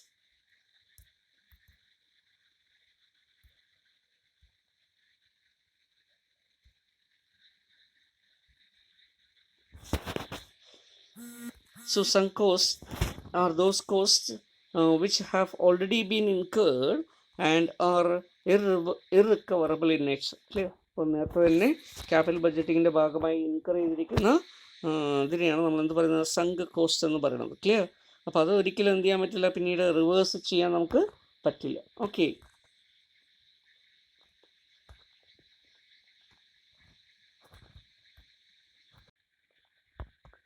അപ്പോൾ ഇൻക്രിമെൻ്റൽ ക്യാഷ് ഇൻഫ്ലോ കാൽക്കുലേറ്റ് ചെയ്യുന്ന അവസരത്തിൽ നമ്മൾ ശ്രദ്ധിക്കേണ്ട ഒരു കാര്യം എന്താ? അതിൻ്റെ നിക്ഷേപിച്ചിരിക്കുന്ന അല്ലേ അതിൻ്റെ സങ്ക് കോസ്റ്റ് നമ്മൾ കൺസിഡർ ചെയ്യേണ്ടതായിട്ടുണ്ട്. Okay. Then next one is opportunity cost. Clear? So what is opportunity cost? ഇതെന്ന് പറയുന്നത് എന്താണ്? നമ്മൾ നേരത്തെ പറഞ്ഞു അല്ലേ, ഒരു ബിസിനസ്സിനെ സംബന്ധിച്ചിടത്തോളം ഒരു പ്രോജക്റ്റിലേക്ക് നമ്മൾ ഇൻവെസ്റ്റ് ചെയ്യുമ്പോൾ കുറേയധികം ആൾട്ടർനേറ്റീവ് പ്രോജക്ട്സ് ഉണ്ട് അല്ലേ. അതിൽ നിന്നാണ് നമ്മൾ ഒരെണ്ണത്തിലേക്ക് ഇൻവെസ്റ്റ് ചെയ്യുന്നത്. അപ്പോൾ ബാക്കിയുള്ളതൊക്കെ എന്ത് ചെയ്യണം? നമുക്ക് നഷ്ടപ്പെടുകയാണ്. ക്ലിയർ? ഇങ്ങനെ മിക്കവാറും ബിസിനസ്സിൽ വരാം. ക്ലിയർ? ഒരു പ്രോജക്റ്റിനെ അക്സെപ്റ്റ് ചെയ്യണം, ബാക്കിയുള്ളതിനെയൊക്കെ റിജക്റ്റ് ചെയ്യണം. അപ്പോൾ ഇവിടെ ഓപ്പർച്യൂണിറ്റി കോസ്റ്റ് എന്ന് പറയുന്നത് എന്താ? നമ്മൾ റിജക്റ്റ് ചെയ്യുന്ന പ്രോജക്റ്റുകൾ ഏതൊക്കെയാണോ അല്ലെങ്കിൽ വേണ്ടാന്ന് വെക്കുന്ന പ്രോജക്റ്റ് എന്തൊക്കെയാണോ അതിൽ നിന്ന് നമുക്ക് എന്ത് ബെനിഫിറ്റ് കിട്ടുമായിരുന്നോ ആ ബെനിഫിറ്റുകളിലെ ആണ് നമ്മൾ എന്ത് പറയുന്നത്? ഓപ്പർച്യൂണിറ്റി കോസ്റ്റ് എന്ന് പറയുന്നത്. ക്ലിയർ? സാധാരണഗതിയിൽ നമ്മൾ നിക്ഷേപിക്കുമ്പോൾ അല്ലേ, ഒരു പ്രോജക്റ്റിലേക്ക് നിക്ഷേപിക്കുമ്പോൾ മറ്റുള്ള ഏതൊക്കെയോ ഓപ്പർച്യൂണിറ്റീസ് നമുക്ക് ഫോർഗോ ചെയ്യേണ്ടി വരുന്നു. ക്ലിയർ? ഇങ്ങനെ ഫോർഗോൺ ചെയ്തിട്ടുള്ള, ക്ലിയർ, നമ്മൾ സാക്രിഫൈസ് ചെയ്തിട്ടുള്ള, വേണ്ടാന്ന് വെച്ചിട്ടുള്ള, ക്ലിയർ, നമ്മുടെ നെക്സ്റ്റ് ബെസ്റ്റ് ആൾട്ടർനേറ്റീവ് അതിൽ നിന്നും കിട്ടുന്ന റിട്ടേൺ. ക്ലിയർ? നമ്മളിപ്പോൾ എടുത്തിരിക്കുന്നൊരു ആൾട്ടർനേറ്റീവ് അല്ലേ, അതിൻ്റെ നെക്സ്റ്റായിട്ട് വരുന്ന അല്ലെങ്കിൽ അതുപോലെ നമുക്ക് നെക്സ്റ്റ് ബെസ്റ്റായിട്ട് വരുന്ന ഒരു ആൾട്ടർനേറ്റീവ് അതിൽ നിന്നും നമുക്ക് കിട്ടാൻ സാധ്യത ഉണ്ടായിരുന്ന, ക്ലിയർ, ബെനിഫിറ്റ്സ് അതിപ്പോൾ കിട്ടുമോ? ഇല്ല. കാരണം എന്താ? നമ്മളതിൽ ഇൻവെസ്റ്റ് ചെയ്തില്ല, പകരം വേറൊന്നിലാണ് ചെയ്തത്. അങ്ങനെ അതിൽ നിന്ന് കിട്ടാവുന്ന ഒന്നിനെ നമ്മൾ എന്ത് പറയുന്നു? ഓപ്പർച്യൂണിറ്റി കോസ്റ്റ് എന്ന് പറയുന്നു. അപ്പോൾ ഓപ്പർച്യൂണിറ്റി കോസ്റ്റിൻ്റെ ഒരു പ്രത്യേകത എന്താ? ഇത് നമ്മളെ സംബന്ധിച്ചിടത്തോളം ഇൻകർ ചെയ്തിരിക്കുന്ന ഒരു ഐറ്റമാണ്. സോ സേ ഫോർ എക്സാമ്പിൾ അല്ലേ, നമ്മൾ 1 lakh റുപ്പീസ്, 1 ലക്ഷം രൂപ നമുക്ക് ഇൻവെസ്റ്റ് ചെയ്യാനുണ്ടെന്ന് വിചാരിക്കുക ഒരാളുടെ കൈവശം. ക്ലിയർ? ആ ഒരാൾ 1 lakh റുപ്പീസിനെ നമ്മൾ ബാങ്കിൽ കൊണ്ട് നിക്ഷേപിക്കുന്നു. ക്ലിയർ? ബാങ്കിൽ നിന്ന് നമുക്ക് 10% റേറ്റ് കിട്ടുമെന്ന് വിചാരിക്കുക. ക്ലിയർ? പക്ഷേ അതുപോലെ തന്നെ അയാളുടെ ഓപ്ഷൻസ് എന്താ? നിക്ഷേപിക്കാനുള്ള ഓപ്ഷൻ ബാങ്കിൽ നിക്ഷേപിക്കാം, അതുപോലെ തന്നെയാണെന്ത് ഡിബഞ്ചറിൽ വേണമെങ്കിൽ നിക്ഷേപിക്കാം അല്ലേ, ഇക്വിറ്റി ഷെയറിൽ വേണമെങ്കിൽ നിക്ഷേപിക്കാം, മ്യൂച്വൽ ഫണ്ടിൽ വേണമെങ്കിൽ നിക്ഷേപിക്കാം. ക്ലിയർ? ഇങ്ങനെ ഒട്ടനവധി ആൾട്ടർനേറ്റീവ് അദ്ദേഹത്തിനുണ്ട്. ഇതൊന്നും ചെയ്യാതെയാണ് ബാങ്കിൽ നിക്ഷേപിച്ചിരിക്കുന്നത്. ക്ലിയർ? അപ്പം അതുകൊണ്ട് അയാളുടെ ഓപ്പർച്യൂണിറ്റി കോസ്റ്റ് എന്ന് പറഞ്ഞാൽ എന്താ? മ്യൂച്വൽ ഫണ്ടിൽ നിന്നോ അല്ലെങ്കിൽ ഷെയറിൽ നിന്നോ ഡിബഞ്ചറിൽ നിന്നോ അയാൾക്ക് എന്ത് വരുമാനം കിട്ടുമായിരുന്നോ അല്ലേ, അതിപ്പോൾ ഫോർഗോ ചെയ്യപ്പെട്ടിരിക്കുകയാണ്, വേണ്ടാന്ന് വച്ചിരിക്കുകയാണ്. അങ്ങനെ നഷ്ടപ്പെട്ടു പോയിരിക്കുന്ന അതിൻ്റെ ബെനിഫിറ്റ്സിന്, സേ ഫോർ എക്സാമ്പിൾ മ്യൂച്വൽ ഫണ്ടിൽ നിന്ന് 12% കിട്ടുമെങ്കിൽ ഓപ്പർച്യൂണിറ്റി കോസ്റ്റ് ഈസ് 12%. ക്ലിയർ? അപ്പോൾ ഈ രീതിയിൽ നമുക്ക് പറയാം. ഇൻ അതർ വേർഡ്സ്, ക്ലിയർ, ഒരു ബിസിനസ്സിൽ നമ്മൾ ഒരാൾ 1 lakh റുപ്പീസ് ഇൻവെസ്റ്റ് ചെയ്തു. ക്ലിയർ? അതിൽ നിന്ന് നമുക്ക് 10% റേറ്റ് ഓഫ് റിട്ടേൺ കിട്ടുന്നുണ്ട്. ക്ലിയർ? അതിൻ്റെ ഓപ്പർച്യൂണിറ്റി കോസ്റ്റ് എന്താ? ഇത് എ എന്ന് പറഞ്ഞ ഒരു ബിസിനസ്സാണ്. ബി എന്ന് പറഞ്ഞ ഒരു ബിസിനസ്സിലാണ് ഇൻവെസ്റ്റ് ചെയ്യുന്നതെങ്കിൽ, ക്ലിയർ, നമുക്ക് എന്ത് ബെനിഫിറ്റ് റിട്ടേൺ കിട്ടുമായിരുന്നു ആ കിട്ടാവുന്ന ബെനിഫിറ്റ് ഇപ്പോൾ നമ്മൾ വേണ്ടാന്ന് വെച്ചിരിക്കുകയാണ്. ക്ലിയർ? മേ ബി അത് 11% ആവാം, അല്ലെങ്കിൽ 12% ആവാം, അല്ലെങ്കിൽ 8% ആവാം. ക്ലിയർ? ഇങ്ങനെ ഇത് കിട്ടുമായിരുന്നു. ഇവിടെ ഈ 10% കുറഞ്ഞ് നമുക്ക് ലോസ് വന്നു എന്ന് വിചാരിക്കുക. ക്ലിയർ? അപ്പോഴായിരിക്കും നമ്മൾ ചിന്തിക്കുക അല്ലേ, ഉണ്ടാതെ എ എന്ന് പറയുന്ന പ്രോജക്റ്റ് മാറ്റിയിട്ട് ബിയിൽ ഇൻവെസ്റ്റ് ചെയ്താണെങ്കിൽ നമുക്ക് 8% കിട്ടുമായിരുന്നു, അല്ലെങ്കിൽ 9% റിട്ടേൺ കിട്ടുമായിരുന്നു. ക്ലിയർ? അപ്പോൾ ഇവിടെ നഷ്ടപ്പെടുത്തി നമ്മളിത്. ഇങ്ങനെ നഷ്ടപ്പെട്ടു പോയിട്ടുള്ള അല്ലേ, ഫുർഗോ ചെയ്തിട്ടുള്ള നെക്സ്റ്റ് ബെസ്റ്റ് ആൾട്ടർനേറ്റീവിൻ്റെ ബെനിഫിറ്റ്സ്, അതിനെയാണ് എന്ത് പറയുന്നത്, opportunity cost. Clear? So opportunity cost നമ്മളിവിടെ കൺസിഡർ ചെയ്യണം. ഇൻക്രിമെൻ്റൽ ക്യാഷ് ഇൻഫ്ലോ നമ്മൾ കാൽക്കുലേറ്റ് ചെയ്യുമ്പോൾ, അല്ലെങ്കിൽ അത് മെഷർ ചെയ്യുമ്പോൾ എന്ത് ചെയ്യണം, എന്ത് ഓപ്പർച്യൂണിറ്റി കോസ്റ്റ് നമ്മൾ നോക്കേണ്ടതായിട്ടുണ്ട്. Clear? Okay. The next one is time value of money and inflation. Clear? Time value നമ്മൾ കൺസിഡർ ചെയ്യണം. ഓക്കെ. ഫ്യൂച്ചറിൽ കിട്ടുന്ന ഓരോ ക്യാഷ് ഇൻഫ്ലോസിനെയും അതിൻ്റെ പ്രസൻറ്റ് വാല്യൂയിലേക്ക് മാറ്റി, ക്ലിയർ, കറണ്ട് ഫണ്ടുമായിട്ട് അതേ പീരീഡിലേക്ക് കൊണ്ടുവന്നിട്ട് എന്ത് ചെയ്യണം, കമ്പയർ ചെയ്യണം. അപ്പോൾ ടൈം വാല്യൂ, ഇൻഫ്ലേഷൻ ഇതെല്ലാം കൺസിഡർ ചെയ്യേണ്ടതായിട്ടുണ്ട്. ക്യാഷ് ഇൻഫ്ലോസ് നമ്മൾ ഡിസ്കൗണ്ടിങ് ചെയ്യണം, എന്നിട്ട് പ്രസൻറ്റ് വാല്യൂയിലേക്ക് മാറ്റണം. അതുപോലെ വർക്കിംഗ് ക്യാപിറ്റൽ അല്ലേ, ചിലപ്പോൾ ഒരു ആൾട്ടർനേറ്റീവ് നമ്മൾ സെലക്ട് ചെയ്യുന്നതിൻ്റെ ഫലമായിട്ട് വർക്കിംഗ് ക്യാപിറ്റൽ കൂടും, അല്ലെങ്കിൽ വർക്കിംഗ് ക്യാപിറ്റൽ കുറയും. ക്ലിയർ? ഇങ്ങനെ വർക്കിംഗ് ക്യാപിറ്റൽ കൂടുകയാണെങ്കിൽ അല്ലേ, നമ്മളെ സംബന്ധിച്ചിടത്തോളം എന്ത് ചെയ്യത്, ഒരു എക്സ്ട്രാ ആയിട്ട് നമ്മൾ കണ്ടെത്തേണ്ട പൈസയാണ്. ക്ലിയർ? അപ്പോൾ അതൊരു ഔട്ട്ഫ്ലോ പോലെ ആയിട്ടാണ് നമുക്ക് ട്രീറ്റ് ചെയ്യേണ്ടി വരിക.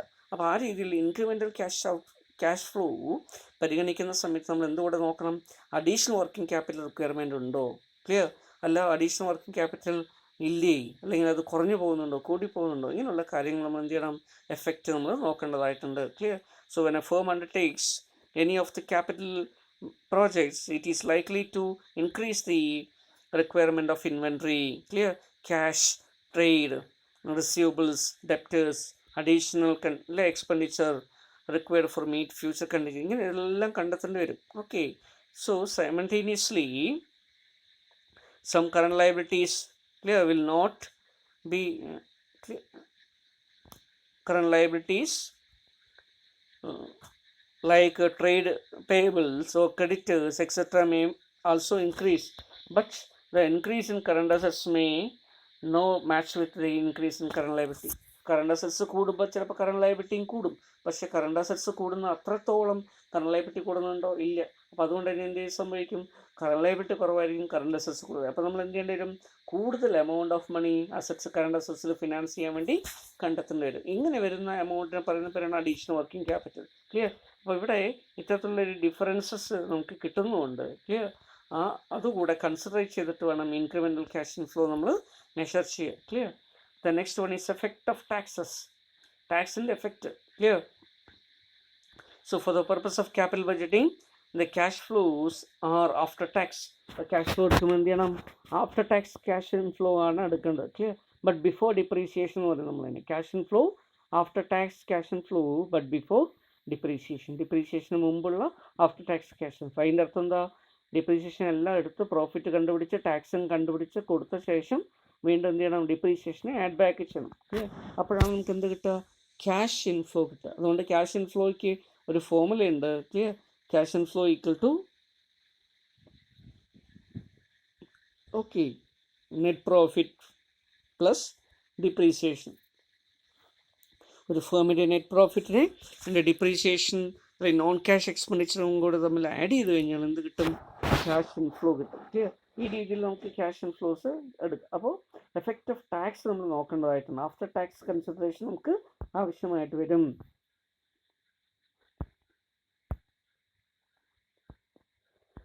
Next one is effect of depreciation. അതുകൂടെ കണക്കിലെടുക്കണം. ക്ലിയർ? ഡിപ്രീസിയേഷൻ്റെ എഫക്റ്റ് എന്താണ്, പുതിയൊരു ഇൻവെസ്റ്റ്മെൻറ്റ് വരുന്നുണ്ട്, അപ്പോൾ ഡിപ്രീസിയേഷൻ കൂടുമോ കുറയുമോ, അഡീഷണൽ ഡിപ്രീസിയേഷൻ വരുമോ. ക്ലിയർ? അല്ലെങ്കിൽ ഇങ്ങനെ കൂടുന്ന ഡിപ്രീസിയേഷൻ ഫലമായി നമുക്ക് ടാക്സ് അഡ്വാൻറ്റേജ് എത്ര കിട്ടും. ക്ലിയർ? അതിന് ടാക്സ് ഷീൽഡ് എന്നും കൂടെ പറയും. അപ്പോൾ അത്തരത്തിലുള്ള ടാക്സ് ഷീൽഡ് ഉണ്ടോ, ഇങ്ങനെയുള്ള കാര്യങ്ങളൊക്കെ നമ്മൾ അസർട്ടൈൻ ചെയ്യേണ്ടി വരും. ക്ലിയർ? ഇൻക്രിമെൻ്റൽ ക്യാഷ് ഇൻഫ്ലോ നോക്കുമ്പോൾ. അതുപോലെ തന്നെ proceeds from sale of assets. Asset വിൽക്കുന്ന സമയത്ത് നമുക്ക് കിട്ടുന്ന സെയിൽ പ്രൊസീഡ്സ്. ഇതെന്ന് പറയുന്നത് ടെർമിനൽ ക്യാഷ് ഇൻഫ്ലോ എന്നാണ് ഇതിനെ പറയുക. ക്ലിയർ? ഒരു ബിസിനസ്സിൻ്റെ അല്ലെങ്കിൽ പ്രോജക്റ്റിൻ്റെ അവസാനം നമ്മൾ എന്ത് ചെയ്യാൻ, ടെർമിനേറ്റ് ചെയ്യാൻ വേണ്ടി എന്നെ ഡിസ്പോസ് ചെയ്യും. അപ്പോൾ നമുക്ക് സ്ക്രാപ്പ് വാല്യൂ അല്ലെങ്കിൽ ആ രീതിയിലുള്ള എന്തെങ്കിലും ഇൻഫ്ലോ കിട്ടും. Clear? So from the sale of assets നമുക്ക് എന്തെങ്കിലും ഇൻഫ്ലോ കിട്ടിയിട്ടുണ്ടോ, ടെർമിനലായിട്ട് കിട്ടിയിട്ടുണ്ടോ. ക്ലിയർ? ഇങ്ങനെ ടെർമിനൽ സമയത്ത് നമുക്ക് കിട്ടുന്ന ക്യാഷിനെ ക്യാഷ് ഇൻഫ്ലോ ആയിട്ടാണ് എടുക്കുക. ക്ലിയർ?